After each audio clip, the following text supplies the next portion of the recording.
Gloire à Dieu. Nous bénissons vraiment le Seigneur qui nous a inspiré ce temps d'enseignement, ce temps de veille, ce temps de prière. Et vous savez, quand Dieu inspire quelque chose, c'est parce qu'il veut bâtir quelque chose dans la vie des uns et des autres, travailler quelque chose, transformer, restaurer, fortifier, édifier les uns et les autres. Amen. C'est pour cela, aujourd'hui, on va vraiment prendre un temps pour nous baser sur la parole. Parce que peut-être qu'il y en a qui se sont connectés, ils savent exactement ce pourquoi ils se connectent, mais d'autres peut-être que ce n'est pas encore très clair. C'est pour cela on va prendre le temps dans la parole de Dieu de comprendre ce que nous faisons. Parce qu'il ne suffit pas juste de prier pour prier, mais nous voulons prier efficacement et nous voulons prier selon la volonté de Dieu.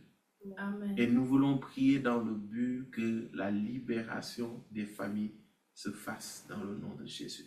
Amen. Amen. Et c'est pour cela, sans plus tard, on va aller lire une histoire que nous connaissons tous.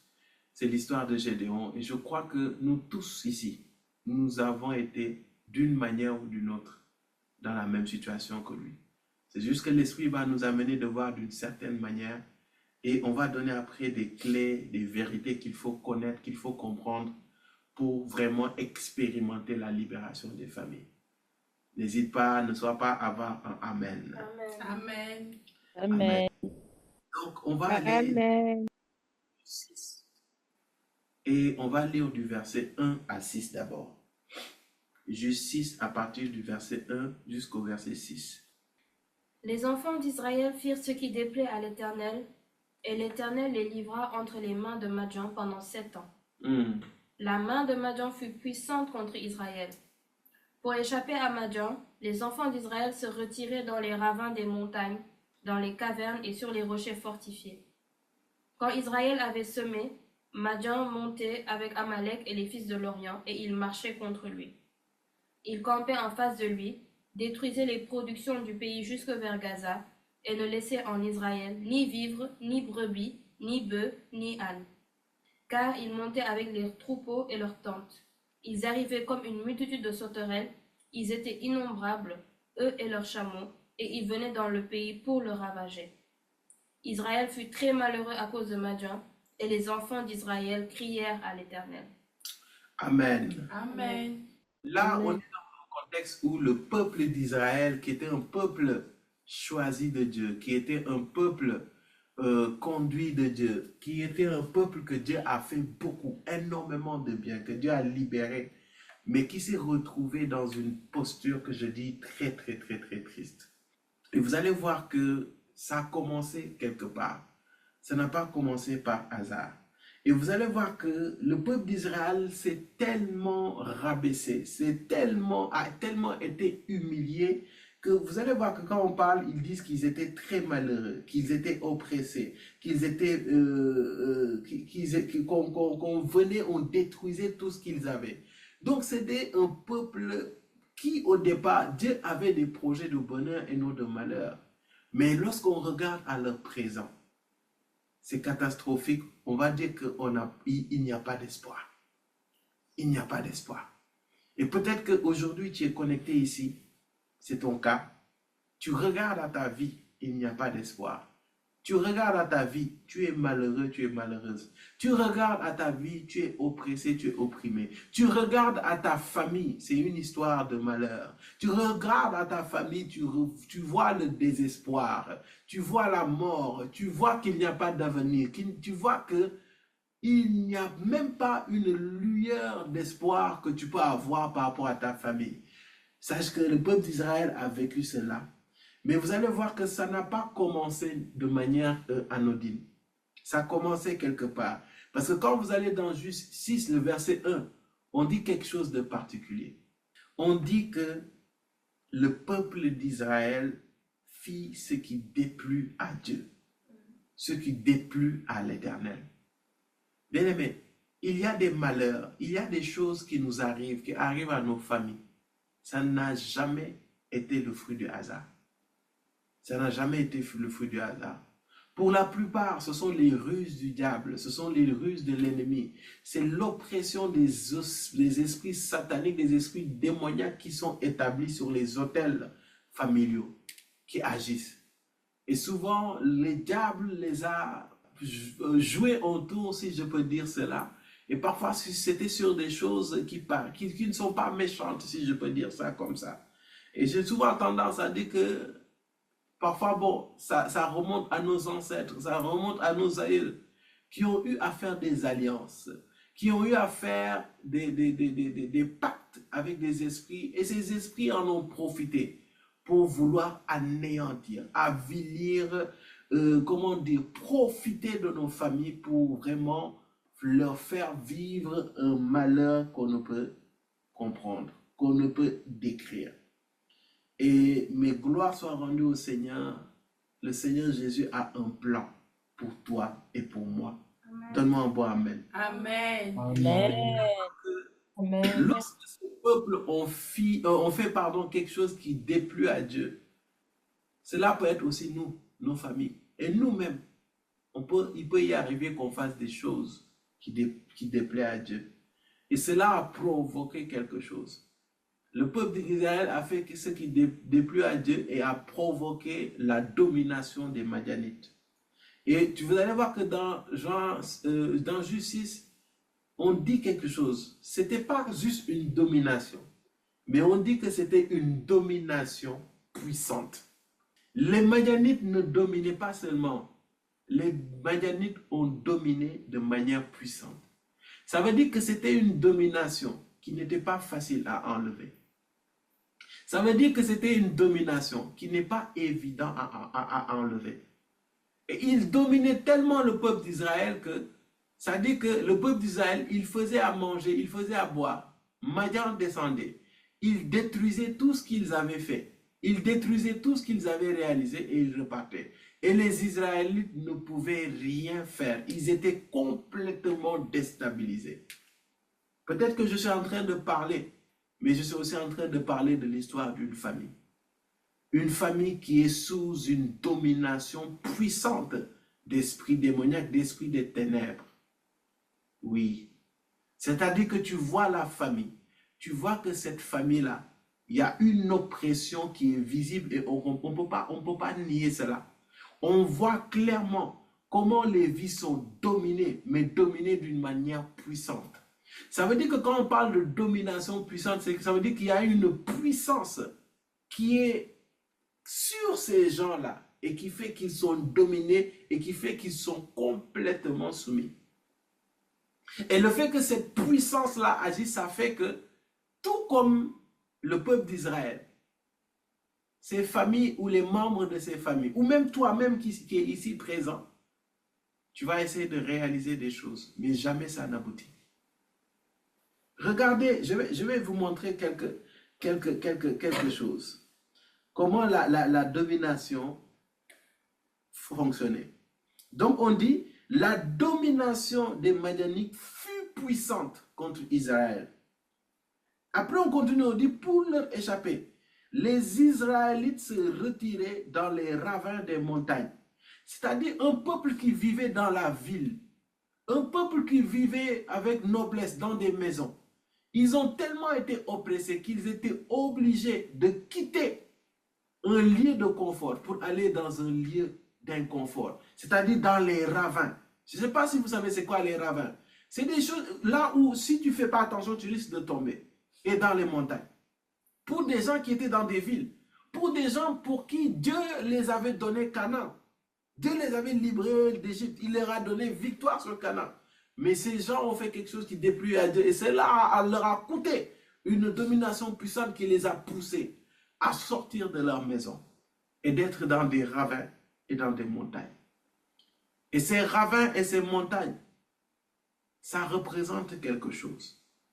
Le fait que les gens là soient obligés de quitter des maisons pour aller dans des ravins et des montagnes, ça représente là où Dieu avait prévu que tu prospères. Là où Dieu avait prévu que tu aies la victoire. Mais tellement tu es dans une domination puissante, tu es obligé d'aller dans d'autres territoires.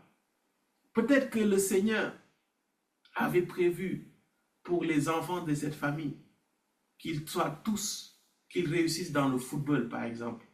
La maison, rappelez-vous, c'est un lieu de confort, c'est un lieu de réussite, c'est un lieu de sécurité. Il y a des familles, Dieu avait prévu qu'il y ait des grands footballeurs, qu'il y ait des professionnels, par exemple. Il y a des familles où Dieu avait prévu qu'il y ait des banquiers, qu'il y ait des grands avocats, qu'il y ait tel ou tel type de personnes. Mais vous allez voir qu'ils ont tellement été oppressés que le plan de Dieu, la position qu'ils devaient avoir, la position dans laquelle ils devaient être, ils sont obligés de se déplacer. Ils ne peuvent plus rien faire qui est en accord avec ce que Dieu avait prévu. Peut-être que dans ta famille, ou bien toi-même, peut-être dans ta vie, Dieu t'avait appelé à avoir de grandes responsabilités. Dieu t'avait appelé à faire certains types d'études. Dieu t'a appelé à être dans un certain domaine, mais à cause des difficultés de la vie, à cause de l'attaque incessante de l'ennemi, tu ne peux plus réaliser tes rêves, si on peut dire ça comme ça. Tu ne peux plus réaliser ce que le Seigneur a prévu. Et il y a des familles qui sont comme ça. Tu vois, ces familles, ils ont des talents dans leur famille. Ils ont des dons dans leur famille. Ils ont comment je peux dire ça? Tu vois, ces familles, ils sont intelligents. Ils ont cette aptitude. Par exemple, moi, je sais qu'il y a des familles, vous savez, comme vous voyez les familles des grands commerçants qui ont des grands magasins, tu vois les membres de ces familles, ils ont l'aptitude du business. Ils ont la grâce du business. C'est-à-dire, quand ils essaient de vendre quelque chose, tu vois qu'ils arrivent à le faire. Mais le problème, c'est qu'ils n'arrivent pas à aller à une étape supérieure, à un niveau supérieur. Est-ce que je parle à quelqu'un? Est-ce que quelqu'un a ce genre de famille peut-être dans son entourage? Est-ce que tu vois ce que je suis en train de parler? Peut-être qu'il y a des familles, Dieu avait prévu qu'il y ait de grands hommes de Dieu dans cette famille. Mais eux tous, c'est des ivrognes. Eux tous, c'est des gens qui n'ont rien à voir avec Dieu. Eux tous, ils ont gaspillé leur vie avec les femmes, avec l'alcool, avec la drogue, avec le banditisme. Pourquoi? Parce qu'il y avait une grande domination, une domination puissante. Mais cette domination puissante ne te délocalise pas seulement dans le lieu de ta destinée, dans le lieu de ta prospérité, pour t'amener dans un lieu de pauvreté et de désespoir. Ça provoque quelque chose d'autre. Et c'est ce qu'on va continuer à lire. Il dit, se retirer dans les ravins et les montagnes, dans les grottes et sur les rochers fortifiés. Mais on dit, quand Israël avait semé, dis avec moi, avait semé. Avait semé. Les Madianites et les nomades de l'Est et marchaient contre lui. Vraiment, c'est méchant. Ce peuple n'attendait qu'une chose, c'est que les Israélites s'aiment pour qu'ils descendent. Tant qu'ils ne s'aimaient pas, ils ne descendaient pas. Il y a des familles comme ça. Il y a des personnes comme ça parmi nous. Tu n'as aucun problème tant que tu fais le strict minimum. Mais dès que tu veux investir, dès que tu veux commencer un projet, dès que tu veux sortir du lot, dès que tu vois que ta famille a atteint une certaine limite, pardon. C'est-à-dire, les gens ne se marient pas à partir au-delà de avant 35 ans. Quand tu as 30 ans, tu vois quelqu'un, tu décides de le marier, tu es en train de faire une semence pour pouvoir, quand je dis semence, tu es en train de prendre des décisions, de commencer à avoir le projet de marier cette femme ou bien cet homme-là. Tu prends juste cette décision. Dès que tu commences à prendre des trucs, ça capote. C'est ce que ces esprits qui sont dans une puissante domination font. Ils attendent que tu sèmes. Ils attendent que tu poses des actes. Ils attendent que tu fasses des projets. Et dès qu'ils le font, ils descendent. C'est ce que les Madianites faisaient. C'est-à-dire qu'ils étaient là. Ils ne fatiguaient pas le peuple d'Israël. Ils attendent qu'ils sèment. Et puis ils descendent, ils détruisent tout. Et il y a des gens, souvent ils viennent me dire, ah, Papa Thierry, moi c'est bizarre, il y a telle ou telle personne, dès qu'il commence quelque chose, ça échoue. Dès qu'il fait quelque chose, et puis ça commence à prospérer, ça échoue. En fait, il faut savoir que ces dominations puissantes établissent des règles de base, établissent des limites par rapport à la famille. Et dès que tu prétends sortir de cette limite, dès que tu poses des actes pour sortir de ces limites, ces esprits se lèvent et viennent détruire cela. Et ils fonctionnent d'une certaine manière. Il y a des types d'esprits de famille qu'on appelle les esprits espions. Ils sont dans ta vie. Et je vais te révéler qu'est-ce que ces esprits-là, qu'est-ce qu'ils utilisent pour être dans ta vie et savoir tout ce que tu fais. Yes. Je croyais que tu allais me donner un bon amen et que tu allais me dire Amen. Vous n'avez pas trouvé bizarre. Dès que vous affranchissez, vous essayez de passer une étape. C'est comme si dans le monde spirituel, quelqu'un est informé et puis il y a des problèmes qui viennent. Quand ces esprits te disent, quand ces esprits que je vais appeler les Madianites voient que tu as semé et que si la limite qu'ils avaient fixée à la famille, tu es dans le chemin pour sortir de ça, l'information vient. Et bizarrement, il y a une situation, il y a une attaque, il y a quelque chose qui se passe. Si la limitation dans ta famille, c'est qu'aucun homme ne dépassera une liquidité de 10 millions. Tu es à 9 millions 500. On t'appelle, on dit tel ou tel est malade. Yes. Ou bien toi-même, bêtement, je ne sais pas comment, mais bêtement, tu glisses, tu tombes, tu te casses la jambe, tu es obligé de faire opération de 3 000 euros. Yes. Prêche, papa, prêche. Il y a des situations qui se passent, mais toi-même, tu ne comprends pas. Tu te dis, mais pourquoi? Et dès que ton argent commence à finir, tu avais 10 millions, et puis ça commence à 2 millions, et puis tu vois, il n'y a plus rien. Tu bûches, tu bûches, tu bûches. 9 millions. Mon frère, il y a quelque chose qui se passe. On t'appelle encore. Il y a tel problème. Il y a ton frère qui a fait ci. Il y a ta soeur qui a fait ci. Il y a ceci qui s'est passé. Ou bien toi-même, tu risques des choses. Est-ce que je parle à quelqu'un? Amen. Amen. Les Madianites attendaient qu'ils s'aiment. Il y a des esprits espions là. Ils viennent, ils surveillent. Et il y a ce qu'on appelle les bases légales. Bien-aimé, est-ce que je peux te dire quelque chose? Dieu ne te déteste pas. Hein? Dieu ne te déteste pas. Mais Dieu est un Dieu juste. Et c'est un Dieu qui respecte les lois et les principes. Et si vous voyez que les esprits sont tellement arrogants qu'ils osent procéder de la sorte, c'est parce qu'ils ont des bases légales. Quand je dis base légale, c'est-à-dire que spirituellement, ils ont le droit de le faire. Pourquoi? Parce que dans ton sang, il y a des alliances. Dans ton sang, il y a des règles qui ont été établies. Et ces esprits, ils s'en fichent que tu pries 40 jours ou 40 nuits. Ils s'en fichent que tu ailles à l'église du lundi au dimanche.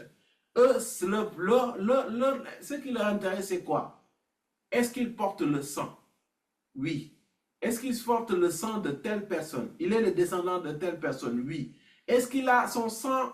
Garde, retenez bien ça, garde les caractéristiques de ce sang avec lequel on a fait alliance? Oui. Donc nous pouvons agir. Et c'est ce qu'on appelle les bases légales. Les Madianites se donnaient le droit de venir prendre les semences et les détruire. Ce n'était pas leur problème. Pourquoi? Parce qu'ils avaient une domination qui était quoi? Puissante. On continue.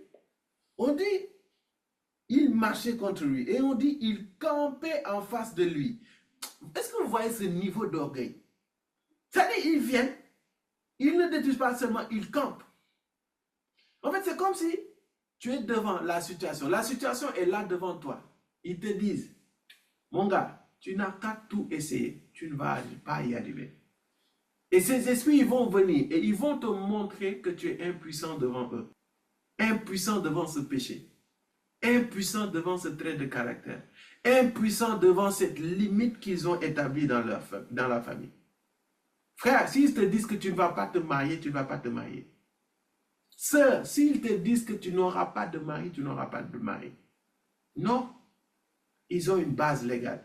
Et tu vas voir que dans le spirituel, dès qu'ils viennent, ils montrent ça. Regarde, c'est ton sang. Même si ce n'est pas toi qui as fait l'alliance. Même si quand on faisait l'alliance, tu n'étais pas là. Ils disent, regarde, dans ton sang, il y a ça, ça, ça. On a le droit.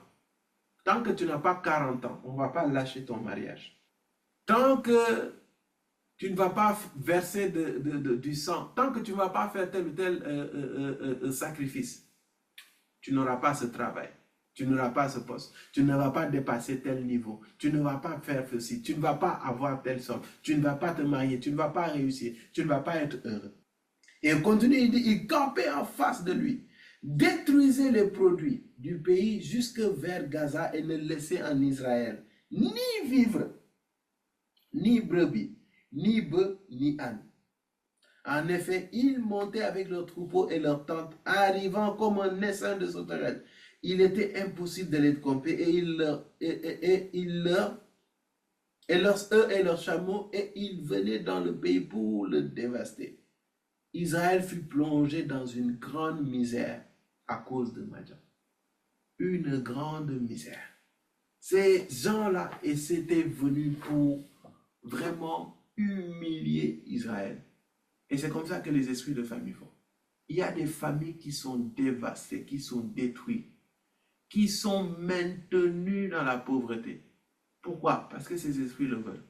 Et vous allez voir que ces esprits sont tellement méchants, parfois même ils utilisent les mêmes membres de famille là pour qu'ils s'entre-déchirent entre eux. Quand l'un monte, l'autre attrape, il fait descendre l'autre. Quand l'un monte, l'autre attrape, il fait descendre l'autre. Et ils se détruisent entre eux. L'un se lève, ils disent, tant que je suis vivant, tu ne seras pas riche. Tant que je suis vivant, tu ne feras pas ceci. Pourquoi? Parce que c'était les bases légaux qu'ils ont données, légales qu'ils ont données. Que cette famille, il n'y aura pas de paix. Dans cette famille, il n'y aura pas de riches. Ou bien dans cette famille, s'il y a richesse, c'est une et une seule personne qui sera riche. Et je pense qu'il y a des gens ici, leur famille, c'est comme ça. Amen. S'il y a des esprits de famille arrogants qui se sont mis devant vous, en face de vous, et on dit que personne ne prospérera. Dans le nom de Jésus. Amen. Amen. Ces esprits-là qui viennent et qui attendent que tu fasses des semences pour venir détruire, ils viennent camper pour détruire ça. Cela s'arrête dans le nom de Jésus. Amen. Dans le nom de Jésus. Amen. Et alors que je suis en train de parler, il y a une autre catégorie de personnes. Tu vas voir que c'est chez les hommes, ça va être les femmes. Dieu va toujours envoyer une femme qui va venir détruire ta vie. Détruire ta vie. Complètement. Mais ils sont exposés et vaincus dans le nom de Jésus. Amen. Amen. Donc, les Israélites ont fait ce qui a déplu à Dieu. Et si on continue, on dit qu'ils étaient sous la domination puissante. Et vous allez voir que cette domination puissante se manifestait par le fait que dès qu'il y a semence, ils viennent détruire. Et j'aimerais dire que quand je fais l'analogie avec nous ou nos familles, ces semences, ça peut représenter les projets. Ça peut représenter les investissements. Ça peut représenter le fait que tu tentes de faire quelque chose différemment. Ça peut représenter le fait que tu veuilles peut-être te marier plus tôt, projeter quelque chose plus tôt, ou même vouloir avoir des enfants. Ils vont te dire, niet, niet, niet. Et l'objectif, c'est de faire vivre la misère à ces familles et à leurs membres. Misère comme pas possible. Comme pas possible. Mais gloire soit rendue au Seigneur, parce qu'il a un plan. Et ce plan, c'est un plan de libération des familles. Amen.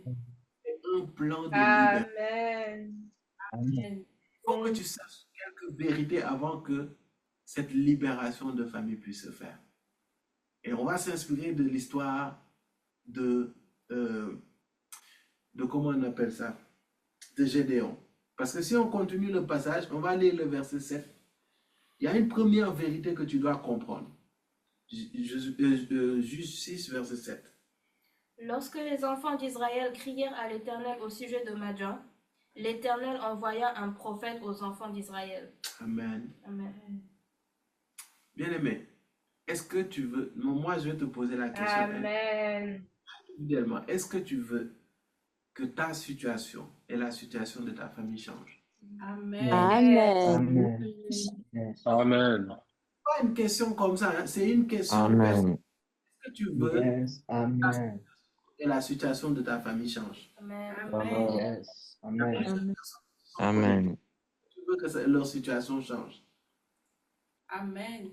Est-ce que tu regardes à ta famille, tu regardes à ta vie, tu te rends compte que, frère, Et avec mes familles, la famille là ne va nulle part. Toi, tu regardes cette famille, tu sais que ça va nulle part. Ça ne va pas donner. Ça ne va pas aboutir. Toi, la première chose que tu dois savoir, c'est qu'il faut crier à Dieu. Amen. Hey, je n'ai pas dit prier Dieu. Hein? Amen. On a dit quoi? Israël, ils ont fait quoi? Ils ont fait quoi? Ils ont crié à Dieu. Ils n'ont pas prié, ils ont crié. Bien-aimé, il y a des situations, si tu ne cries pas, rien ne va se passer. Le fait de crier là, ça décrit le ras-le-bol que tu as de ta vie, de tes blocages, de ta famille, de tes proches. Tu en as marre de voir ta famille souffrir. Tu en as marre de voir ta mère pleurer. Tu en as marre de voir ton père pleurer. Tu en as marre de voir tes oncles être misérables. Tu en as marre de voir tes frères et sœurs, permettez-moi le terme, foutre leur vie en l'air. Tu en as marre de voir tes proches vivre d'une manière désinvolte qui ne glorifie pas le Seigneur. Amen. Écoute-moi, si tu n'en as pas marre, rien ne va changer. Yes. Si tu n'es pas frustré de voir la situation de ta famille, de tes proches, rien ne va changer. Je te le dis ici et maintenant. Si tu es tellement habitué, tu es tellement découragé, mon père ou ma mère ne va jamais changer, mon frère ne va jamais changer, ma soeur ne va jamais changer, c'est que toi-même tu es méchant. Je vais te le dire aujourd'hui. Tu es méchant. Parce que Dieu t'a sauvé. C'est à cause de ça que tu es complaisant. Dieu t'a sauvé. Tu es dans ton confort. C'est à cause de ça. Le danger, la situation dans laquelle est ton frère, ta soeur, ton père, ta mère ne te dérange pas. C'est parce que tu es égoïste et tu es méchant. Je te le dis et je me le dis. Frère, il faut que tu sois frustré. Il faut que tu sois en colère. Il faut que tu te mettes en colère. Il faut que tu te dises que je n'aurai pas le repos tant que mon père, ma mère, mes frères, mes soeurs, mes proches ne seront pas délivrés. Tant qu'ils ne seront pas délivrés, je n'aurai pas la paix. Amen. Tant qu'ils ne donneront pas leur vie à Jésus, que leur vie ne soit pas restaurée. Tant que l'autel dans cette famille ne tombera pas, je n'aurai pas de paix. Amen. Amen. Parce que lorsque Dieu te bénit, il te bénit pour que tu sois à ton tour une source de bénédiction. Amen. Amen. Dieu ne donne jamais une bénédiction pour que ça reste à toi et à toi seul. Si c'était ça, personne d'entre nous n'allait être sauvé. Il a énormément investi en Christ pour que Christ se donne énormément. C'est pour cela qu'il dit, j'en demande beaucoup à celui que j'ai donné beaucoup. Là. Quand Dieu te donne beaucoup, il te réclame. La première vérité, c'est qu'il faut que tu cries à Dieu. Est-ce que je peux parler à quelqu'un ici? Est-ce que tu as crié à Dieu pour la situation de ta famille? Est-ce que tu as crié à Dieu pour ton blocage à toi? Est-ce que tu as crié à Dieu pour les choses qui ne se passent pas bien pour ta famille? Ou est-ce que tu t'es découragé ou bien tu as fui les cœurs entre les jambes et puis tu es parti? Ils en avaient marre qu'ils fassent leurs semences et qu'on vienne les détruire.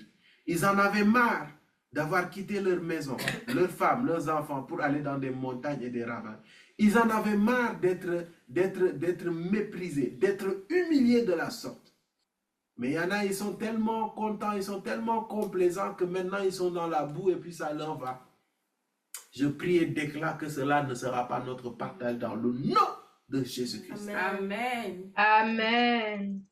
Je le proclame pour toi, que tu le veuilles ou non même. Amen. Je proclame qu'il y ait un feu qui commence à brûler dans ton cœur ici et maintenant. Il faut que tu commences à avoir un zèle. Un zèle. Je proclame et déclare ce zèle-là. Qu'il soit allumé dans nos vies. Qu'il soit allumé dans nos vies. Qu'il soit allumé dans nos vies. Et qu'à partir de maintenant, et qu'à travers nous,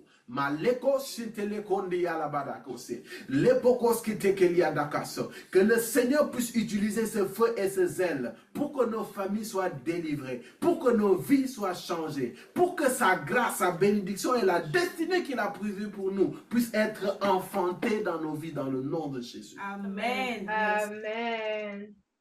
Bien-aimé, je ne sais pas toi, mais j'en ai marre des petits fruits. J'en ai marre des petits fruits. J'en ai marre de vivre une vie standard. Le Seigneur Jésus-Christ ne s'est pas sacrifié pour le strict minimum. Amen. Non. Le Seigneur Jésus-Christ ne s'est pas donné entièrement pour que je sois le seul à être sauvé dans ma famille. Tu penses que ça, c'est le prix de la vie de Dieu? Bien-aimé, révolte-toi à partir d'aujourd'hui. Amen. Révolte-toi. Amen. Je me révolte aujourd'hui. Je me révolte aujourd'hui. Je me révolte aujourd'hui. Parce que moi, aujourd'hui, je ne vais forcer quelques personnes. Quand il s'agira de prier, chacun va prier pour sa famille. Moi-même, je vais prier pour ma famille. Donc, si tu es désinvolte là, mieux vaut que tu te déconnectes une bonne fois. Parce que tu vas nous fatiguer. Tu vas prendre nos bandes passantes pour rien. Quitte cette veille. Il faut que tu sois déterminé aujourd'hui et que tu dises que ta vie va changer. Ta situation va changer et la situation de ta famille va changer au nom précieux et puissant de Jésus. Amen. Mais pour cela, il faut que tu te révoltes. Il faut que tu cries. Amen. Arrête d'être complaisant. Arrête de vouloir le strict minimum. Arrête de te dire non, ça va. Je suis sauvé, donc ça va. Arrête de penser qu'à toi et à toi seul. Quand Dieu te bénit, c'est pour bénir une multitude. C'est pour cela l'une des premières choses qui a commencé à faire bouger Dieu dans son projet, dans son protocole divin, c'est quand le peuple d'Israël a crié à lui. Est-ce que tu cries à Dieu? Si tu ne le fais pas, je ne te juge pas. Mais aujourd'hui, il faut que tu sois suffisamment révolté. Il faut que tu sois suffisamment en colère, avec une colère sainte, pour que tu puisses crier à Dieu aujourd'hui. Aujourd'hui, c'est une occasion pour toi. Dieu te donne une occasion. Je ne sais pas s'il te donnera l'occasion dans le futur. Je ne sais pas s'il te donnera l'occasion demain. Mais aujourd'hui, je te dis aujourd'hui, c'est l'occasion pour toi et moi de crier à Dieu pour qu'il fasse descendre sa grâce et sa miséricorde, pour que nos vies soient changées et libérées, mais pour que nos familles soient libérées. Amen. Moi, je ne sais pas toi, mais moi, j'en ai marre. Je veux que le Seigneur non seulement change ma vie, mais change la vie de ma famille. Amen. Parce que je sais qu'il a de plus grands projets pour ma famille. Il a de plus grands projets pour mes proches. Il a de plus grands projets pour mes parents, pour mes frères, pour mes sœurs. Mais nous n'avons pas suffisamment crié à lui.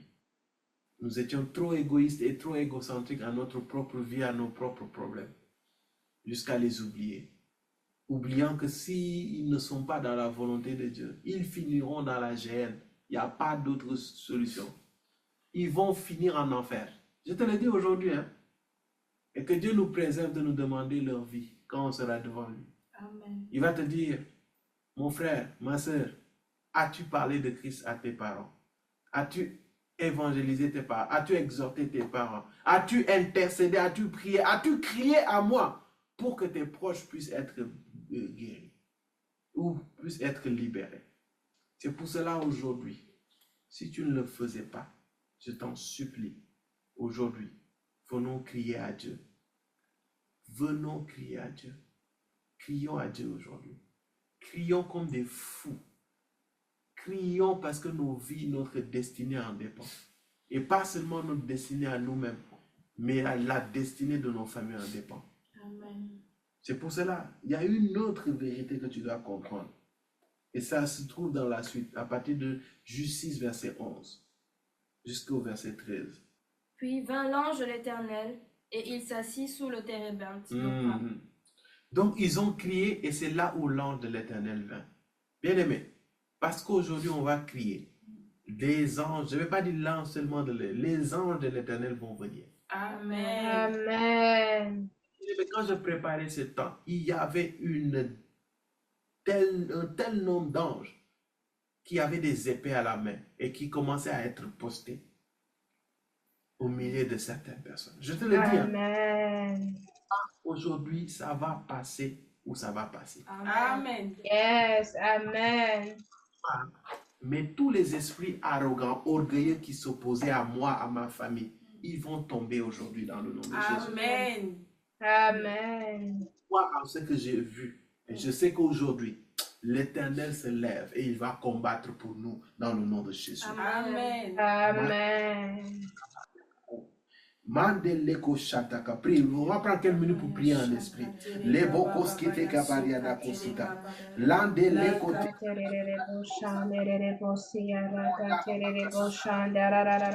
Reba baba riara bashanda raba sokotoro La abashandere reba raba. Merci Père. Merci Père. Nous te rendons grâce et nous te bénissons. Et cela au nom de Jésus. Amen. Amen. Amen. Donc, Juge 11, 13, on dit quoi? Le peuple d'Israël cria à Dieu. Et puis, que se passe-t-il? Puis vint l'ange de l'Éternel et il s'assit sous le térébinthe d'Ophra, qui appartenait à Joas de la famille d'Abiézer. Gédéon, son fils, battait du froment au pressoir pour le mettre à l'abri de Madian. L'ange de l'Éternel lui apparut et lui dit, l'Éternel est avec toi, vaillant héros. Gédéon lui dit, ah mon Seigneur, si l'Éternel est avec nous, pourquoi toutes ces choses nous sont-elles arrivées? Et où sont tous ces prodiges que nos pères nous racontent quand ils disent, l'Éternel ne nous a-t-il pas fait monter hors d'Égypte? On peut s'arrêter là. Bien aimé, la première vérité, c'est que si pour ta libération à toi et la libération de ta famille, il faut crier à Dieu. Mais la deuxième vérité que tu dois savoir aujourd'hui, c'est que Dieu, pour libérer une famille, il se suscite toujours quelqu'un dans cette famille. Amen. Toujours. Et si vous remarquez, nous sommes en train d'expérimenter la même chose que Gédéon. Amen. Le peuple d'Israël cria à Dieu. On dit quoi? L'ange de l'Éternel vint. C'est que nous-mêmes, on n'a pas encore crié. Bon, c'est moi qui criais seul dans la présence de Dieu, dans l'intimité. Et c'est là où j'ai vu les anges là apparaître. Donc l'ange de l'Éternel est là. Amen. Mais il se cherche un Gédéon. Yes. Il se cherche un Gédéon. Il se cherche un homme, une femme qui va se lever pour plaider, pour crier à Dieu et pour parler pour sa famille. Et il va libérer non seulement cette personne, mais libérer sa famille dans le nom de Jésus. Amen. Et c'est ce que l'Éternel a fait. Il a paru à Gédéon. Et il lui dit, vaillant. Et puis, Gédéon, lui, il se dit, mais attends, on a vécu toutes sortes de choses. Nous, on ne comprend même pas. Peut-être que là, actuellement, tu te dis, mais attends, moi, qui suis-je? Je ne sais même pas prier. Je ne prie même pas 5 minutes par jour. Qui suis-je? Parce que tu crois que c'est par ta propre force et par ta propre puissance que ces choses vont se déloger. Non, non, non, non, non, non. Là, actuellement, le Seigneur a besoin d'une chose. Il a besoin de ta foi. Il a besoin de ta sainte colère. Il a besoin de ton zèle. Il a besoin de ton feu. Il a besoin de toi actuellement pour que ton cœur soit disposé, pour qu'il puisse travailler. Amen. Il y a une brèche qu'il veut exploiter. Il y a une porte par laquelle il veut rentrer et toucher toute ta famille. Et cette porte, c'est toi qui es ici connecté. Amen. Oui, c'est toi. Pour Israël, c'était Gédéon. Mais pour ta famille, c'est toi. Amen. Amen. Dieu se suscite toujours un homme, une femme, pour délivrer une femme, pour libérer une femme. Toujours. Toujours. Et moi, je crois, j'ai la ferme assurance que si tu es ici connecté, tu es cette personne que Dieu veut utiliser pour changer ton histoire et changer l'histoire de ta famille. Amen. Yes. Si on avait méprisé ta famille, si on se disait, pouvait-il sortir de bon de cette famille? Yes. Ah, Dieu va t'utiliser. Amen. Dieu va t'utiliser pour essuyer la honte dans ta famille. Amen. Dieu va t'utiliser. Amen.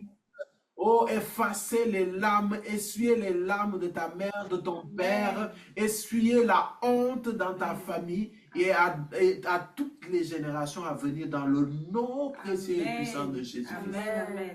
Amen. On a humilié ta famille parce que Dieu va passer à travers toi. Ta famille ne sera plus jamais humiliée dans le nom de Jésus-Christ. Amen. Si ces Amen. démons sont venus dans la vie de ta famille, dans ta famille, pour anéantir, pour humilier ta famille, parce que Dieu passe par toi. Ces esprits lâchent. Amen. Ces esprits lâchent. Ces esprits lâchent dans le nom de Jésus. Amen. Est-ce que je suis en train de parler à quelqu'un? Amen. Gloire à Dieu. Et tu vas voir que l'ange apparaît à Gédéon.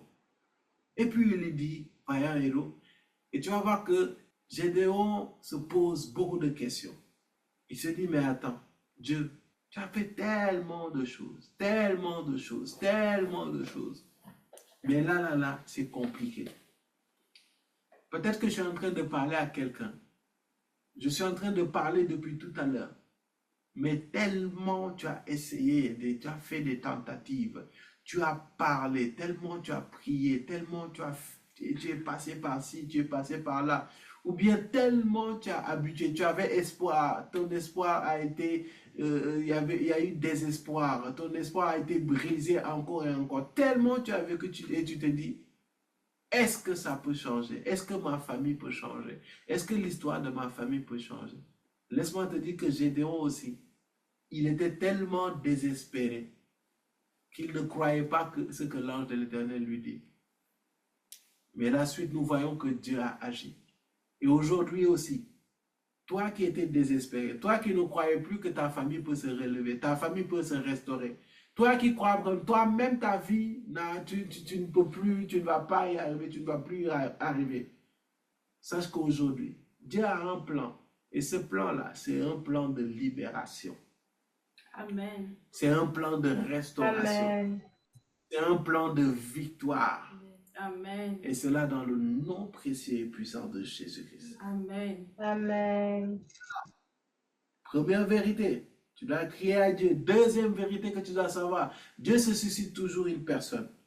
Mais vous allez voir que dans le verset 14 et 15, l'ange de l'Éternel dit quelque chose de précis. Et on va lire cela.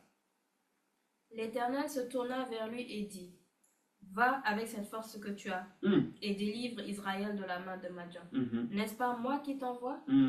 Gédéon lui dit, ah mon Seigneur, avec quoi délivrerai-je Israël? Voici, ma famille est la plus pauvre en Manassé et je suis le plus petit de la maison de mon père. Peut-être quelqu'un se dit ça, nous sommes les plus pauvres, nous sommes les plus petits. Comment on peut s'enrichir? Comment on peut être riche? Peut-être que même mon père est à la retraite. Comment tu peux restaurer notre famille jusqu'à ce qu'on devienne riche? Peut-être il y en a qui disent que on est tellement malade. Regarde, ma tante a 40 ans, 45 ans, elle ne s'est pas mariée. Personne ne s'est marié. Est-ce qu'on va y arriver? Est-ce que on a tellement souffert? Personne n'est sorti de l'eau. On n'a même pas étudié. Personne. Gédéon disait la même chose. Il a dit, ah mon Seigneur, comment cela pourrait-il se faire? Comment cela peut-il être possible? Peut-être qu'il y a des gens qui se disent ça. Mon père a 50 ans, mon père a 60 ans. Comment sa vie peut être restaurée? Comment ses finances peuvent être restaurées? Comment sa dignité peut être restaurée? La situation de ma famille est tellement catastrophique. Je ne sais pas comment Dieu peut restaurer de ma famille. Mais regardez ce que l'Éternel dit.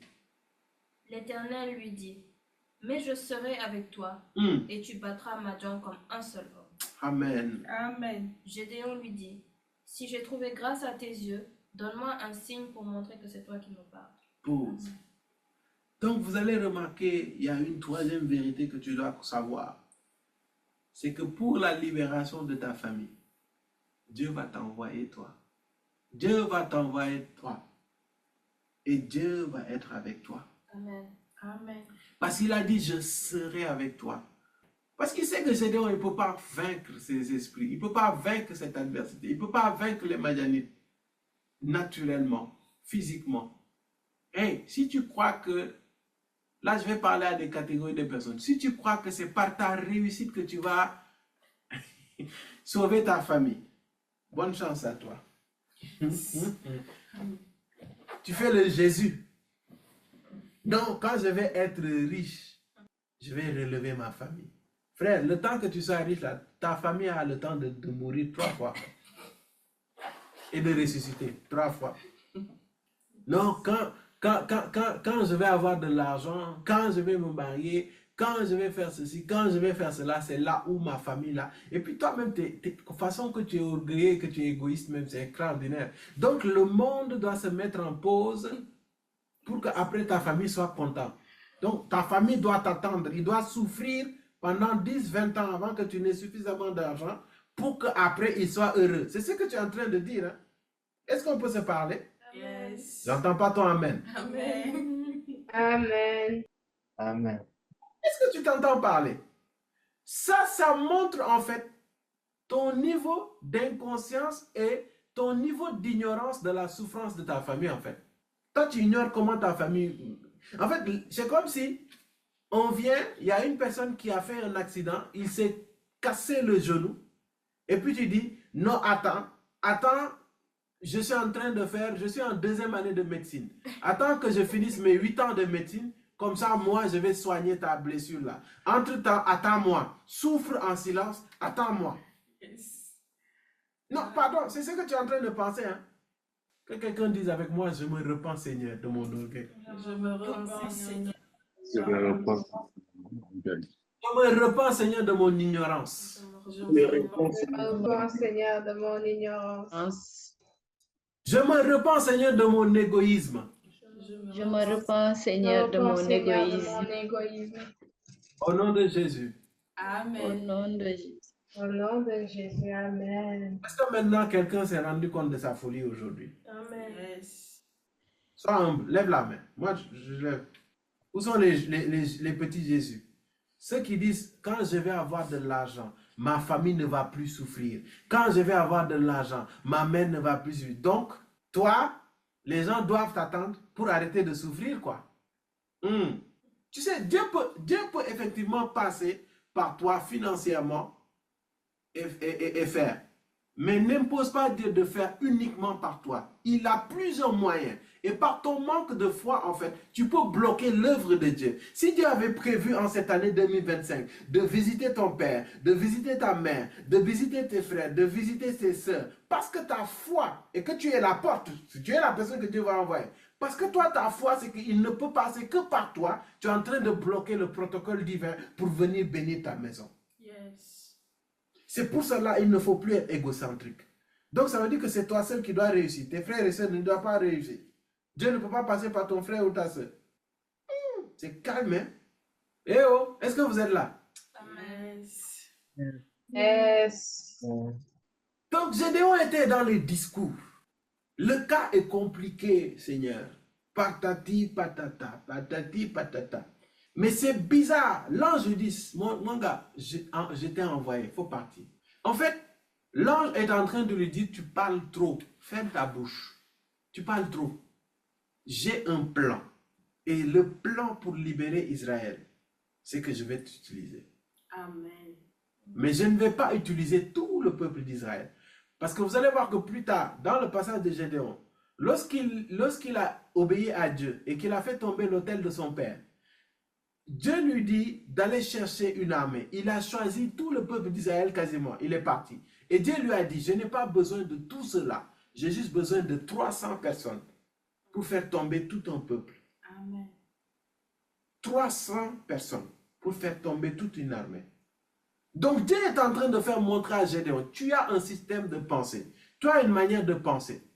Et toi, ta manière de penser, c'est que il faut que toi, tu sois riche pour que ta famille prospère, pour que ta famille soit heureuse, pour que ta famille... Déjà, tu es en train de dire que donc, pour que ta famille soit heureuse, il faut qu'il y ait de l'argent.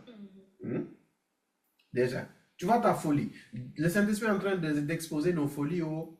Merci Saint-Esprit. Amen. Donc, ça veut dire que déjà, pour que ta famille soit heureuse, il faut que toi, tu aies de l'argent. Il n'y a que par l'argent que la famille doit être heureuse. Frère, il y a des maladies, l'argent ne peut pas guérir ça. Il y a des maladies, l'argent ne peut pas guérir ça. Il y a des humiliations, l'argent ne peut pas enlever ça. Amen. Il y a des humiliations, l'argent ne peut pas enlever ça. L'argent ne peut pas enlever ça. Il y a des tristesses, il y a des douleurs. L'argent ne peut pas enlever ça. Yes. Il n'y a que le Seigneur, lui qui sonde les cœurs, qui peut enlever ça. Amen. C'est pour cela que Gédéon, il était dans des discours. Là, je dis, oh, je t'ai choisi. Choisis-moi 300 personnes, je fais. Pourquoi? Parce que j'ai mon protocole divin et j'ai ma manière de faire. Et aujourd'hui, Dieu va te prouver qu'il a sa manière de faire. Amen. Et sa manière de faire, c'est ça qui fonctionne. Amen. Et c'est son protocole divin. Donc, il faut que tu saches que Dieu veut t'utiliser.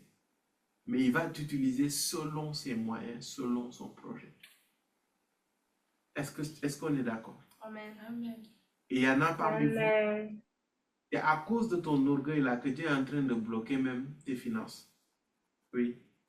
Tu sais pourquoi Dieu est en train de bloquer tes finances et ta percée financière? Il sait que l'argent qu'il va te donner, c'est son argent. Hein. Même si c'est ton salaire, tu t'es levé, tu as travaillé. C'est l'argent de Dieu. Il sait que tu vas mal utiliser cet argent. Parce que tu vas croire que c'est avec l'argent qui va te bénir là, que tu vas pouvoir vouloir rendre heureux tes parents. Et tu vas commencer à gérer ton argent d'une très mauvaise manière. Et ce qu'il va faire, c'est que tu vas te rendre compte que tu as de l'argent. Tu vas commencer peut-être à financer ta famille, mais tu vas te rendre que les problèmes ne s'arrêtent pas. Et tu vas te frustrer, mais aussi vu que tu as fait des promesses à ta famille, tu vas frustrer ta famille et tu vas rentrer dans l'engrenage. Jusqu'au jour où tu vas te dire, ils ne sont jamais satisfaits. Mais c'est toi qui leur as fait savoir que quand tu vas réussir, ils vont être heureux, non? Tu les as fait croire ça. Eux, ils croient que c'est l'argent qui va les rendre heureux. Or, ce n'est pas l'argent qui rend heureux. Amen. C'est de faire la volonté de Dieu. C'est de faire les choses selon Dieu. C'est ce qui rend réellement heureux. Yes. Amen. Amen. Amen. Amen. Dieu a un plan. Dieu veut t'utiliser. Amen. Et ta famille. Mais il va le faire à sa manière. Amen. Amen. Amen. On va rapidement dans Juge 6, verset 16. Il est écrit quelque chose. L'Éternel lui dit, mais je serai avec toi et tu battras Madian comme un seul homme. Que quelqu'un dise avec moi, le Seigneur est avec moi. Le Seigneur est Le avec Seigneur est avec moi. La quatrième vérité que tu dois savoir, c'est que Dieu va t'utiliser. Mais n'aie pas peur, le Seigneur est avec toi. Amen. C'est quand le Seigneur est avec toi que tu ne crains rien. Et on va au verset 25 à 27. moi. Dans la même nuit, l'Éternel dit à Gédéon, prends le jeune taureau de ton père et un second taureau de 7 ans. Renverse l'autel de Baal qui est à ton père et abat le pieu sacré qui est dessus. Tu bâtiras ensuite et tu disposeras sur le haut de ce rocher un autel à l'Éternel ton Dieu. Tu prendras le second taureau et tu offriras un holocauste avec le bois de l'idole que tu auras abattu. Amen. On va s'arrêter là. La cinquième vérité, on va s'arrêter avec cette vérité-là, c'est que ne te lève jamais pour combattre les esprits de famille. Ne te lève jamais pour combattre les autels familiaux sans que, l'Éternel ne t'utilise, sans que, que l'Éternel ne soit avec toi, mais sans que toi, qu'il ne te donne pas des directives. Amen. Nous allons combattre ces esprits, nous allons prier contre ces esprits, mais on le fait selon la volonté de Dieu, selon les directives de Dieu. Parce que si tu ne le fais pas selon les directives, selon la volonté de Dieu, tu es en train de faire un combat où Dieu n'est pas. Et ça, je ne te le souhaite pas. Amen. Amen. Donc, il y a ces 5 vérités que tu dois comprendre. Il y a ces 5 vérités que tu dois savoir par rapport à la libération des familles. Il faut crier à Dieu. Dieu se suscite toujours un homme, toujours un homme pour libérer une famille. Et pour libérer une famille, Dieu va t'envoyer, Dieu va envoyer quelqu'un. 2, il faut que tu sois conscient que l'Éternel est avec toi, que tu ne dois pas avoir peur. Et 3, il faut que tu fasses les choses, que tu travailles, que tu opères selon les directives de Dieu et de Dieu seul, pas selon tes directives à toi. Amen. Le fait que tu penses qu'il faut que tu aies beaucoup d'argent pour y réussir, ça c'est des directives à toi, pas de Dieu forcément. Dieu peut te bénir puis tu bénis ta famille. Ça, il va le faire par la grâce de Dieu. Mais ne crois pas que ce n'est que par ça qui va rendre heureux ta famille. Ce qui va rendre heureux ta famille, c'est qu'ils viennent tous à Jésus-Christ et qu'ils le reconnaissent comme Seigneur et comme Sauveur. Amen. C'est ça d'abord. Amen. Et là, tu vas te lever, tu vas parler, tu vas déclarer et puis les choses vont s'arrêter dans le nom de Jésus. Amen. Mais avant de parler de libération de la famille, il faut que toi-même d'abord là, que tu sois libéré des esprits de famille et de leur influence. Amen. Amen. Il faut que toi-même là, que tu sois libéré. Amen. Les esprits familiaux là, qui te fatiguent là, qui te bloquent là, il faut que toi-même que tu sois libéré. Mais il faut que tu comprennes comment, en fait. Il faut que tu comprennes comment. Et c'est pour ça qu'on va lire Galates 5, le verset 1. C'est pour la liberté que Christ nous a affranchis. Demeurez donc fermes et ne vous laissez pas mettre de nouveau sous le joug de la servitude. Amen. Donc c'est pour la liberté que Christ nous a affranchis. Tenez donc ferme dans cette liberté et ne vous placez pas de nouveau sous la contrainte d'un esclave. Amen. D'un esclavage. Amen. La première chose, avant de parler de libération de famille, c'est que toi-même, il faut que tu sois libéré. Et la première chose pour être libéré de l'esprit de famille, des hôtels familiaux, il faut que tu donnes d'abord ta vie à Jésus-Christ.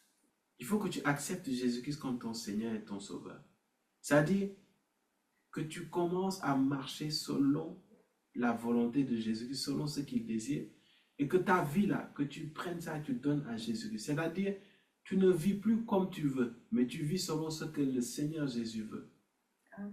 Et c'est pour cela, avant même de commencer, de continuer, s'il y a des personnes qui n'ont pas encore donné leur vie à Jésus et qui sont parmi nous, je vais t'inviter à juste lever la main et puis on va prier ensemble pour continuer. Sinon, on ne peut pas continuer. Qui veut donner sa vie à Jésus? Qui veut l'accepter comme Seigneur, comme Sauveur? Signale-toi dans le chat ou lève juste la main et on va prier ensemble avant de continuer. Amen. Qui est parmi nous et qui n'a pas donné sa vie à Jésus? Qui ne l'a pas laissé au centre de sa vie? Je vais t'inviter à juste lever la main de là où tu es. Ok, parfait. Parfait. Pour ceux qui ont levé la main, vous allez prier avec moi parce qu'il faut le faire avec assurance. C'est-à-dire, tu vas ouvrir ta bouche, tu vas proclamer ces prières avec moi et décider vraiment de marcher selon le Seigneur Jésus-Christ, selon le plan qu'il a prévu de ta vie. Si tu avais certaines manières de vivre, tu dois commencer à penser comme Christ le veut, marcher comme Christ le veut. Pour ceux qui vont lever la main, nous allons tous répéter après moi. Seigneur Jésus, aujourd'hui, j'ai entendu ta voix. Aujourd'hui, je reconnais que tu es mort à la croix et que tu es ressuscité pour que je sois sauvé. C'est pour cela, Seigneur Jésus, je t'accepte comme mon Seigneur et comme mon Sauveur. Je veux marcher avec toi. Je veux marcher comme toi. Prends ma vie. Conduis ma vie. Change ma vie. Restaure ma vie. Et c'est là dans le nom de Jésus. Yes. Aujourd'hui, je t'appartiens. À toi et à toi seul. Et c'est là dans le nom précieux et puissant de Jésus-Christ. Amen. Amen. Amen. Amen. Amen. Gloire à Dieu. Amen. Bien-aimé, quand tu nais de nouveau, tu reçois le Saint-Esprit et Dieu est au centre de ta vie. Dieu est au centre de ta vie. Dieu conduit ta vie. Dieu te prend en main même et il te conduit vers pâturage. Et par rapport au fait de la libération des familles, il faut que toi-même, que tu sois libéré. Je vais te le répéter encore et encore et encore. Mais la première chose que tu dois savoir, c'est que c'est pour la liberté que Christ nous a affranchis. Donc quand Christ est mort sur la croix là, c'est pour que toi tu sois affranchi. Donc pour être libéré des esprits de famille, il faut que tu aies la ferme assurance que tu es en Jésus-Christ. Parce que tu as donné ta vie à Jésus-Christ. Tu es libre de l'influence de ces esprits démoniaques. Amen. Ça commence par une foi. Arrête d'avoir peur des esprits de famille de ta maison. La peur est une porte qu'ils exploitent pour te combattre, pour te soumettre, pour avoir une domination puissante dans ta vie. Parce que la peur, c'est le fait que tu n'es pas convaincu. Tu n'as pas une ferme assurance que par l'œuvre de la croix, Christ t'a affranchi. Et c'est à cause de ça que tu tombes et retombes dans les mêmes choses de ta famille, dans les mêmes iniquités, dans les mêmes péchés de ta famille. C'est à cause de ça que la famille, les esprits de famille ont une porte qu'ils exploitent. Parce que tu n'es pas conscient de cette vérité. Et cette vérité, c'est quoi? C'est que c'est pour la liberté que Christ nous a affranchis. Mais ça ne s'arrête pas à juste le fait de proclamer et de dire « Non, Christ nous a affranchis, Christ nous a affranchis, Christ nous a affranchis ». La suite dit « Tenez donc ferme dans cette liberté ». Christ t'a donné la liberté, Christ t'a affranchi. Il faut que tu tiennes ferme. Comment tu tiens ferme? En marchant selon Christ. En marchant sous la couverture de Christ, en marchant selon la volonté de Dieu. Amen. Avoir une vie chrétienne selon ses prescriptions, selon la relation qu'il a avec toi. Vivre une vie d'obéissance. Et dit, et ne vous placez pas de nouveau sous la contrainte d'un esclavage. Donc ça veut dire que quand tu es en Christ et que tu nais de nouveau, lorsque tu es esclave d'une chose, c'est parce que c'est toi-même qui t'es mis sous cet esclavage-là. Pourquoi? Parce qu'il n'y a aucune condamnation pour ceux qui sont en Christ. Toute personne née de nouveau qui marche avec le Seigneur Jésus-Christ ne peut pas être soumis par un autre esprit. Ce n'est pas possible. À condition que toi-même, de par ton comportement, de par ta désobéissance, que tu te remettes sous ce joug. C'est pour cela qu'il dit, et ne vous placez pas de nouveau sous la contrainte d'un esclavage. Il n'a pas dit, ne vous mettez pas sous un esclavage. Ne vous laissez pas mettre sous un esclavage. Il dit, ne vous mettez pas vous-même sous un esclavage. Est-ce que quelqu'un me suit? Bien-aimé, le début de ta délivrance de ces esprits de famille-là commence par le fait qu'il faut que tu sois libéré de leur influence en étant conscient qu'en Christ tu es sauvé. Mais aussi qu'il faut que tu refuses de te mettre sous l'esclavage de quoi que ce soit, ni de qui que ce soit. Ne retourne pas dans les désirs de ta nature propre. Parce que c'est ce qu'il dit dans le verset 13. Frères, vous Frères, avez été appelés à la liberté. vous avez été appelés à la liberté. Dis à moi, j'ai été appelé à la liberté. J'ai été appelé à la liberté. J'ai été appelé à la liberté. J'ai été appelé à être libre des esprits de famille. J'ai J'ai été J'ai appelé été appelé à être libre des esprits de famille. J'ai été appelé à être libre de toutes sortes d'esprits démoniaques. J'ai été appelé à être libre de toutes sortes d'esprits démoniaques. Oui, continue. Seulement, ne faites pas de cette liberté un prétexte de vivre selon la chair, mais rendez-vous par la charité, serviteurs les uns des autres. Amen. Donc, il dit quoi? Aussi. Frères et sœurs, c'est à la liberté que vous avez été appelés. Seulement, ne faites pas que cette liberté soit un prétexte. Dans la version 21, il dit, pour suivre les désirs de votre nature propre. Donc, en gros, tu es en Christ, tu es libre de ces esprits. Mais le problème, c'est que tu suis ta nature propre. En d'autres termes, tu suis les désirs de ta chair. Et ce sont les portes que ces esprits de famille réexploitent pour rentrer dans ta vie de nouveau. Est-ce que je parle à quelqu'un? C'est à cause de ça que tu dis, mais pourquoi je suis chrétien? Pourquoi? Pourtant, je marche avec Christ. Pourtant, j'obéis, j'essaie de marcher selon la parole. Mais pourtant, ces esprits de famille me fatiguent, ça me fatigue, ça me fatigue. Est-ce que ça veut dire que le Seigneur Jésus ne m'a pas sauvé? Si, il t'a sauvé. Il t'a très bien sauvé même. Il t'a très bien sauvé. Mais c'est juste que de par ta marche avec le Seigneur, tu as ouvert des portes. Mais je prie et déclare dans le nom de Jésus. Parce que ces portes vont être exposées aujourd'hui. Ces portes seront fermées. Et tu seras délivré une bonne fois pour toute l'influence de ces esprits de famille dans le nom précieux et puissant de Jésus-Christ. Donne-moi 3 mois. Amen. Amen. Amen. Amen. Appelés à la liberté et nous avons été affranchis par Christ. Donc, qui croit que Jésus-Christ l'a sauvé? Qui croit sincèrement que Jésus-Christ l'a sauvé? Donc, ça veut dire qu'il n'y a aucune condamnation, il n'y a aucun esprit, il n'y a aucun démon qui puisse te mettre sous l'esclavage, à condition que toi-même que tu t'y mettes. Maintenant, la question c'est comment on a fait pour nous mettre parfois sous l'esclavage de ces démons?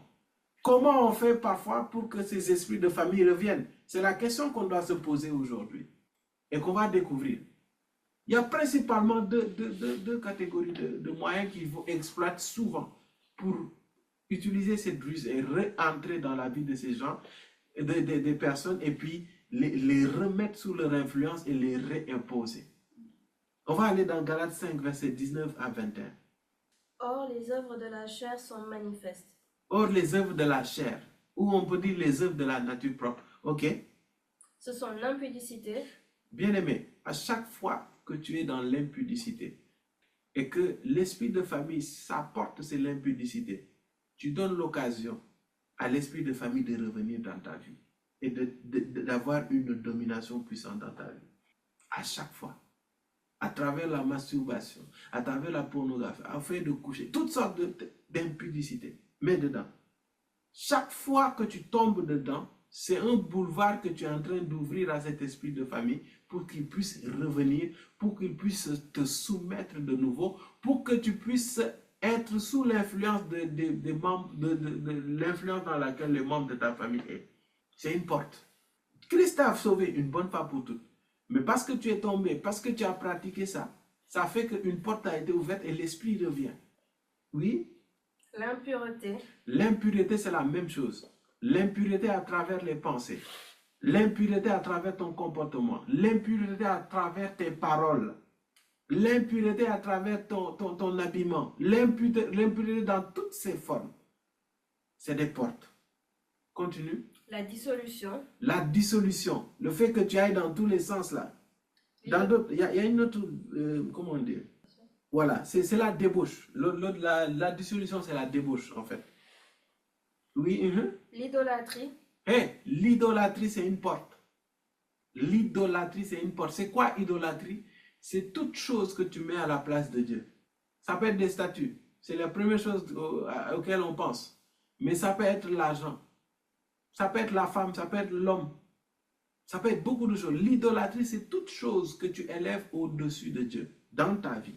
C'est une porte que les esprits utilisent. On continue? La magie. La magie, l'histoire de magie là.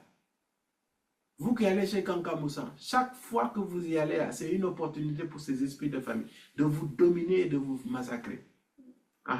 Les inimitiés. Les inimitiés, les histoires que vous mettez de gauche à droite, c'est-à-dire le fait d'avoir des querelles. Les querelles, les jalousies. Les haines et les querelles. Les querelles, les jalousies. La jalousie. Les animosités. Les animosités ou la colère. La colère, c'est une porte pour les esprits de famille. Une grande porte. À chaque fois que tu éclates, que tu cèdes à la colère, c'est une occasion pour ces esprits de revenir. Les disputes. Les disputes. C'est qu'il y en a, c'est fini. Hein? Il y en a au travail, c'est dispute sur dispute, par exemple. Seigneur, délivre-nous. Il y a des gens qui rient là. Amen. Les gens qui se disputent là, est-ce que tu sais que ça, c'est une porte? Décide de ne plus te disputer inutilement dans le nom de Jésus. Amen. Amen. Les divisions. Les divisions, Les sectes. les sectes, L'envie. le fait d'envier. L'ivrognerie. Je n'ai pas bien entendu. L'ivrognerie. L'ivrognerie est une porte. Vous là qui croyez que parce que vous êtes chrétien, vous pouvez boire jusqu'à être des serpillères sur les routes de Dakar là. C'est une porte. Amen. Tu peux boire, mais de manière modérée. C'est une porte.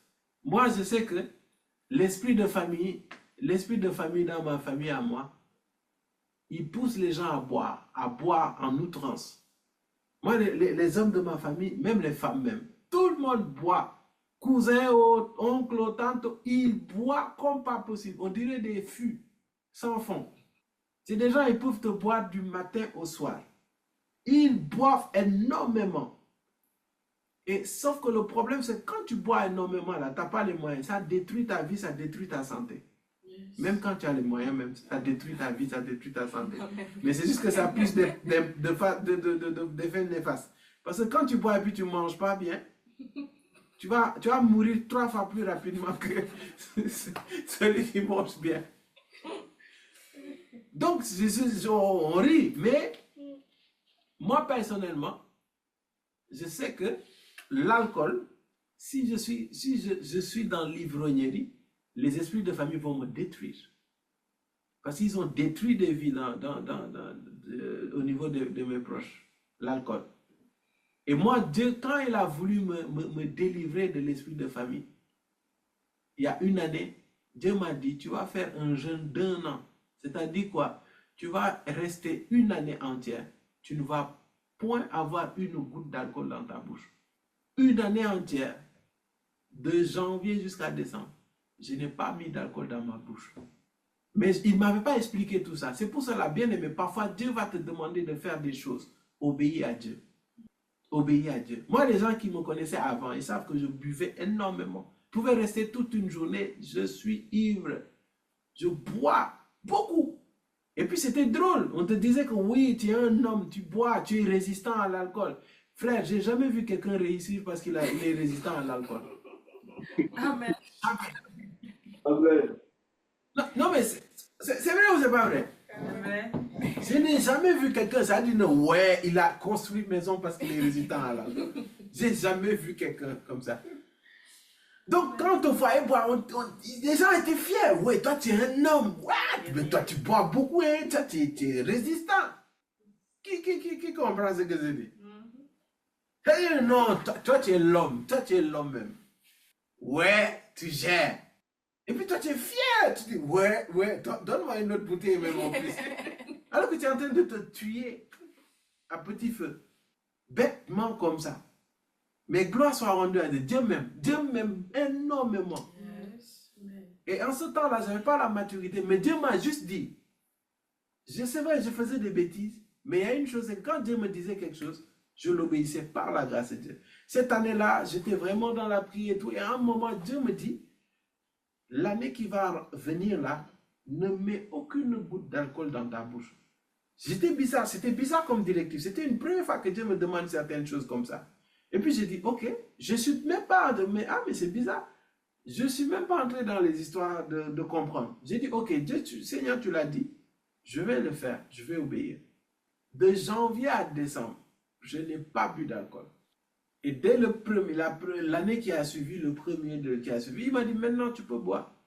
Mais j'ai constaté que l'appétence que j'avais par rapport à l'alcool a été complètement tuée dans ma vie. Amen.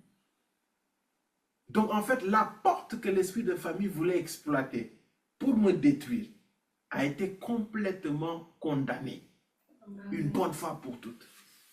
Et depuis lors, moi qui vous parle là, je ne sais même pas quand c'était la dernière fois que j'ai bu de l'alcool.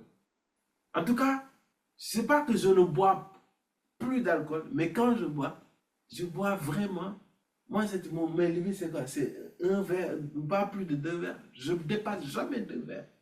Et ça dit que moi-même, je ne suis même plus résistant à l'alcool. Ça dit que je prends un verre, je commence à tituber. Je dis, hey, Seigneur, l'homme a changé. Amen. Ça dit que quand tu me donnes un verre, je commence à, tu vois, essayer de me maîtriser, quoi. Non, juste pour vous dire que le Seigneur a tué ça en moi. Parce qu'il sait que dans ma famille, c'est l'esprit qui tenait ma famille. Et c'est l'esprit qui manipulait les hommes de ma famille pour écouter leur destinée ou bien pour détruire leur vie. Amen. Amen. Pour vous donner l'exemple de comment ces esprits de famille fonctionnent. C'est-à-dire, c'est des esprits de famille, ils vont venir, ils vont faire des alliances. Mais ils vont se nourrir de l'alliance par ces œuvres que je vous ai citées là. Toi, peut-être, dans ta famille, tu remarques que tes oncles ou bien les femmes de ta maison, c'est des gens colériques. C'est-à-dire, les gens de la famille de ta mère et de tes tantes, ou bien tes tantes, c'est des gens qui bastonnent leur mari. C'est des femmes colériques. Ça veut dire que fais attention à la colère. Très attention à la colère. Donc, c'est quelqu'un, si tu éclates dans la colère, tu vas commencer à ne plus pouvoir maîtriser ta colère. Par exemple. Et j'en passe. Si tu vois que en fait, comment fonctionnent les esprits de famille? Comment reconnaître les esprits de famille et l'action des autels? C'est les répétitions, en fait, les répétitions. Quand tu vois ça, quand tu vois que c'est un trait commun au niveau de tes proches, au niveau des membres de ta famille, de génération en génération ou dans la même génération, fais très attention. Si tu vois que tes oncles, c'est des impudiques, ils ne peuvent pas rester avec une seule femme. Il ne faut qu'enchaîner les conquêtes. Fais très attention à toi. Parce que si tu ne marches pas avec eux, si tu n'obéis pas à Christ, tu risques de marcher de la même manière. Si tu vois que tes tantes ne sont jamais mariées, ils ont tous des enfants hors mariage et ils ne se marient jamais, fais attention à toi. Refuse que ces œuvres de la nature propre se développent et grandissent dans ta vie. Amen. Si tu vois que même ton père, il ne faut pas aller loin même, souvent on fatigue les ongles, même ton père, tu regardes la vie de ton père, de ta mère, les frères et sœurs de ton père, de ta mère, ou bien leurs parents. Et il y a des choses qui se répètent. Si tu ne demeures pas dans la présence de Dieu, tu risques de répéter les mêmes choses. Yes. C'est pour cela, par rapport à tout à l'heure, on va prier par rapport à des sujets. Et parmi les choses qu'on prie, on va prier pour les propensions. C'est quoi les propensions? C'est comme des gens d'iniquité. Ça veut dire qu'en fait, il y a des péchés qui sont en toi et que tu n'as pas encore faits, mais qui sont quand même en toi, et que si tu ne gardes pas ton cœur, si tu ne marches pas selon ta nature, si tu ne marches pas selon l'esprit, tu risques un jour ou l'autre de le faire. Grand-père a tué, papa a tué. Si tu ne fais pas attention, si tu ne marches pas selon l'esprit, tu vas tuer. Grand-père a eu enfant hors mariage. Papa a eu enfant hors mariage. Si tu ne fais pas attention, si tu ne pries pas, si tu ne marches pas selon l'esprit, ce sera la même chose pour toi. Et tu vas voir que les blocages de ton grand-père sont les blocages de ton père et vont devenir des blocages à toi. Est-ce que je parle à quelqu'un? Ce qui est arrivé à ton grand-père, ton père, je parle des pères, mais je parle des mères ou des tantes, des oncles hein, aussi.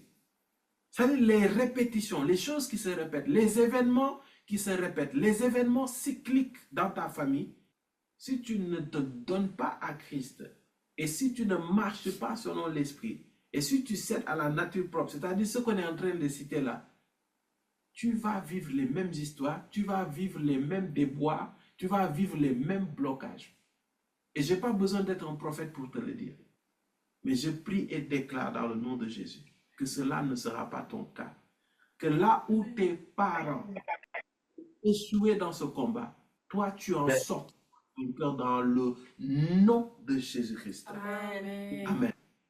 J'espère que quand je suis en train de vous parler, vous êtes en train de voir les combats dans vos familles. Est-ce que vous êtes en train de les voir? Saint-Esprit, ma prière, c'est que tu les révèles actuellement. Pour d'autres, c'est la mort prématurée. Pour d'autres, c'est ceci, pour d'autres, c'est cela. Mais cela n'arrivera pas, cela n'aura pas lieu au nom de Jésus. Continuons à lire. Les excès de table Les excès de table et les choses semblables. et les choses semblables. Ce que vous voulez lister là, c'est des portes, c'est des boulevards. Des portes et des boulevards. C'est des portes et des boulevards. Que ces esprits de femme, même si tu nais de nouveau, on prie le démon part.